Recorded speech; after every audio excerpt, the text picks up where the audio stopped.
The Inkee Falcon gimbal. We're gonna not turn the GoPro on, but we're gonna turn the gimbal only on. Open up the smartphone, and we're going to go to the application. And it's been quite some time if this gimbal and this app was connected. So what we're going to do is just go to the connected area.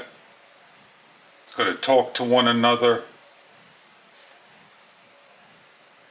Bluetooth wants to pair,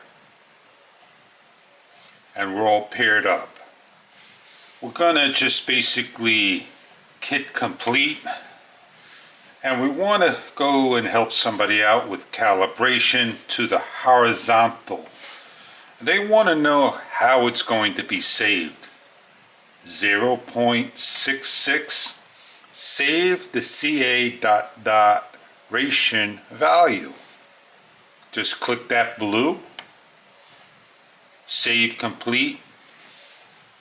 Got it. Really that simple.